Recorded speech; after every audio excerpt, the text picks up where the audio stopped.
Olá a todos, seja bem-vinda, seja bem-vindo. É uma grande alegria nós estarmos juntos mais uma vez para darmos continuidade ao nosso estudo com o Evangelho segundo o Espiritismo. O nosso tema de hoje está no capítulo 23, Moral Estranha, itens 7 e 8. Deixai os mortos o cuidado de enterrar os mortos.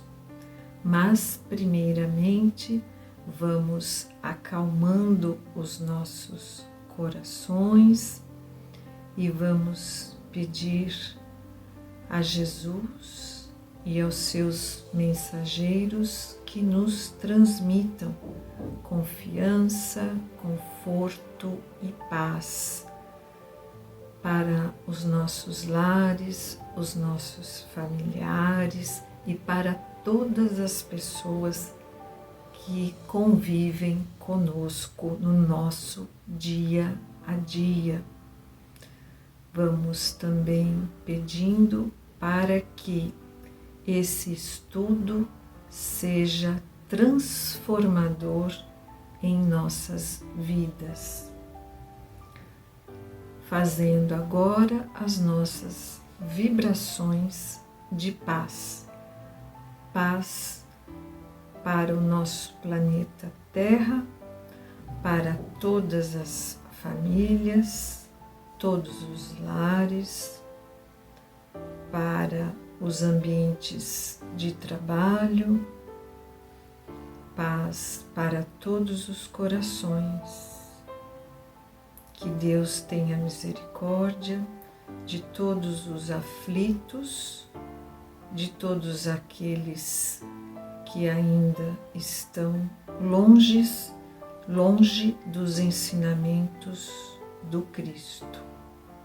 Vamos também rogar pelas suas intenções pessoais, pelo que mais aflige o seu coração neste momento. Vamos juntos orar o Pai Nosso com muita fé. Pai nosso que estais no céu, santificado seja o vosso nome, venha a nós o vosso reino e seja feita a vossa vontade, assim na terra como no céu. O pão nosso de cada dia nos dai hoje, e perdoai as nossas ofensas, assim como nós perdoamos a quem nos tenha ofendido. E não nos deixeis cair em tentação, mas livrai-nos de todo o mal. Que assim seja, graças a Deus, graças a Jesus. Neste capítulo que nós vamos refletir hoje, no início, ele começa com um apanhado que Allan Kardec reuniu de todas as falas de Jesus que parecem que não foram proferidas pelo Divino Mestre. Por isso que tem esse nome, Moral Estranha. Antes de começarmos os nossos itens 7 e 8, é bom considerarmos que há uma questão das traduções. Os evangelhos, eles foram escritos muito tempo depois da passagem de Jesus pela terra e passaram por várias traduções. Jesus falava o aramaico, que foi traduzido para o hebraico, depois para o grego e para o latim. Também é preciso lembrar da dificuldade daquela época. Além dos variados idiomas, a dificuldade das questões muitas vezes foram escritos à luz de velas. Hoje em dia nós temos um tradutor no nosso celular, mas é bom nós nos situarmos no tempo, né, há mais de 2000 anos atrás, a dificuldade que era a escrita. Levando isso em conta, vamos iniciar com o item número 7. E a outro disse Jesus: segue-me.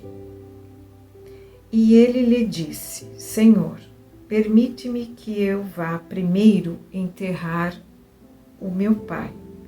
E Jesus lhes respondeu: deixa que os mortos enterrem os seus mortos, e tu vai e anuncia o reino de Deus. Isto está no Evangelho de Lucas, no capítulo 9, versículos de 59 a 60. O Divaldo Pereira Franco, ele nos esclarece, através do espírito de Joana de Ângeles, sobre a tradição que havia no Oriente no tempo de Jesus. O falecido tinha que ser muito pranteado, a ausência do morto tinha que ser muito sentida e tinha a ver com o recebimento da herança, ou seja, com uma questão material. Senão, a herança poderia ficar para o governo e não para o filho mais velho. Jesus, em momento algum, reprovaria a piedade filial desse rapaz em enterrar o seu pai. Jesus é amor, bondade, misericórdia. Então, o costume naquela época era que o morto fosse muito pranteado, a tal ponto que eles contratavam as mulheres carpideiras para que chorassem bastante. Depois elas enxugavam as lágrimas e iam embora depois de receberem o salário. Então Jesus jamais reprovaria o rapaz de ter essa piedade filial pelo pai falecido, mesmo porque seria contrário aos mandamentos divinos, né? Honrar o pai, honrar a mãe. Com essas palavras, Jesus nos desperta, pois Jesus é um educador. Ele primeiro nos desperta para a morte que se refere ao nosso corpo físico, que é um corpo perecível, transitório, que tem o seu prazo de validade. Então, Jesus está trazendo para nós, com essas palavras, um sentido mais profundo, que só um conhecimento mais completo da vida espiritual pode nos fazer compreender. Jesus está insinuando que aquelas outras pessoas que também estão lá no velório também estão mortas, porque não despertaram ainda para a verdadeira vida, que é a vida espiritual. Nós não vamos ficar aqui para sempre. Nós vivemos como se a morte não existisse. A morte, ainda hoje, em pleno século XXI, ela ainda é um tabu. As pessoas evitam esse tema. Falar sobre a morte é um tema considerado pesado, que é evitado nas conversas. Mas nós precisamos lembrar que a nossa verdadeira pátria é a pátria espiritual. Nós nascemos, vivemos e já temos o nosso bilhete de volta para a pátria espiritual já marcado. Só o Pai Celestial sabe o dia e a hora. E é por isso que nós não devemos ser tão apegados às coisas materiais, a começar pelo nosso próprio corpo, que é uma vestimenta emprestada que nós usamos durante a nossa trajetória aqui na Terra.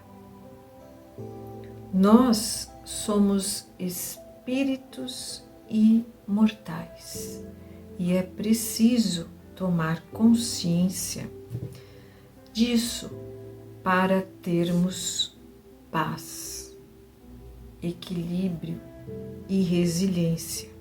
Sempre. A vida terrena é como uma viagem que devemos levar na bagagem apenas o necessário em relação às coisas materiais, porque nós não vamos ficar aqui para sempre. E o Mestre, ele alertou os seus discípulos que iria partir, mas que voltaria para provar que a morte não existe e que a vida continuava, a vida espiritual. Então é preciso que tomemos consciência de que nós somos espíritos, que devemos ter apenas o necessário e não nos inquietar com o corpo, mas pensar antes no espírito e de pregar o reino de Deus. Foi o que Jesus disse para nós, disse para aquele rapaz, porque a nossa pátria não se encontra aqui na terra, mas no céu, porque somente lá é que se vive a vida, a verdadeira vida.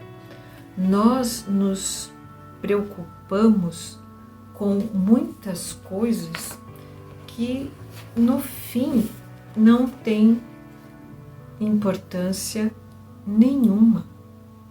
O que importa aqui é nós nos conscientizarmos e vivermos a nossa vida espiritual, seguindo, obedecendo os ensinamentos de Jesus para servir o Mestre.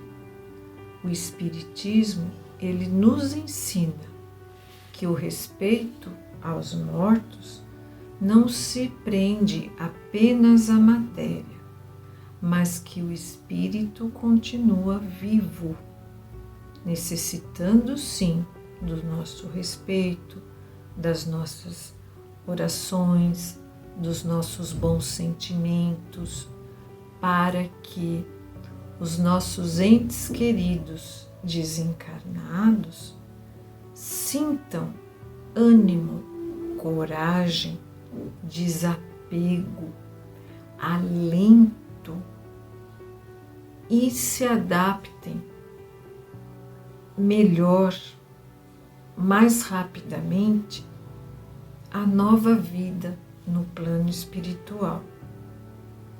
Os espíritos sentem o que nós transmitimos a eles através das nossas vibrações.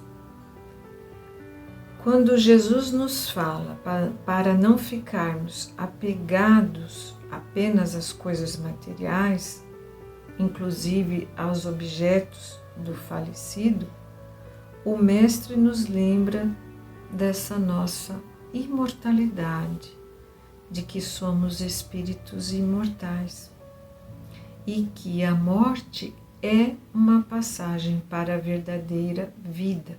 É como a oração de São Francisco, né, nos fala: é morrendo que se vive para a vida eterna.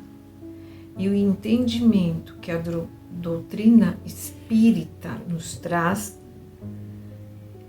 esse entendimento nos consola e faz com que, apesar da dor imensa da perda, nós não entremos em desespero. Dói muito, sim, passar pelo luto de um ente querido, mas a fé, a confiança em Deus, nosso Pai, é o remédio, é o bálsamo consolador que vai curar a nossa ferida, a nossa dor. É conversando com Jesus diariamente que vamos obtendo as respostas para os nossos questionamentos. E é na fé que nós vamos nos fortalecendo. A fé é confiar em Deus, fazer a nossa parte e confiar em Deus. E que o nosso ente querido receba as nossas saudades amorosas, lembrar sempre, como também fala Joana de Ângeles, do poder do pensamento, que tudo começa no pensamento. O pensamento é força, é energia, uma energia tão poderosa que ela é capaz de transformar a nossa realidade. Então, que tenhamos esse pensamento vibrando até o nosso ente querido, vibrando paz, luz, para que ele receba todo o amparo nessa nova etapa da vida no plano espiritual. Os ensinamentos de Jesus são para que despertemos para a vida espiritual. O nosso maior cuidado, o nosso maior foco deve ser para com o nosso espírito. O autocuidado é fundamental para priorizarmos o que de fato tem importância na nossa vida, que é vivermos em Cristo, ajudando o próximo, ajudando nós mesmos. Não é fácil, mas Jesus afirmou que estaria sempre ao nosso lado. Jesus não é uma figura distante. nos conectamos a Ele através do nosso pensamento. O pensamento, ele é essa energia que transforma a nossa vida e que nos cura.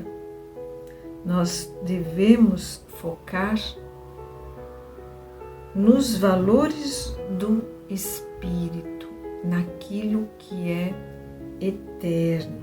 Então vamos canalizar os nossos esforços, a nossa boa vontade nas coisas que nós vamos levar conosco após o desencarne, que são o nosso progresso espiritual, o progresso do nosso intelecto, o desenvolvimento da nossa inteligência, as nossas boas obras, né? A correção dos nossos defeitos, dos nossos maus hábitos, uma maior intimidade com Deus e com Jesus e seus mensageiros. O dia só tem 24 horas para todos nós. Por isso que é tão importante nós nos organizarmos, termos disciplina. A disciplina não é uma coisa chata. A disciplina é um instrumento para que possamos aproveitar melhor a nossa vida terrena, no melhor sentido da palavra. Vamos aproveitar a vida que Deus nos deu. A vida é bênção. Então vamos fazer a nossa atual encarnação valer a pena, acatando os ensinamentos do Cristo e tendo a coragem de vivê-los. Que assim seja. Assim, nós encerramos a nossa reflexão e eu envio um abraço de muita paz e de muito carinho a todos vocês, irmãos queridos, que sempre nos acompanham. Que Deus abençoe a todos e muito obrigada.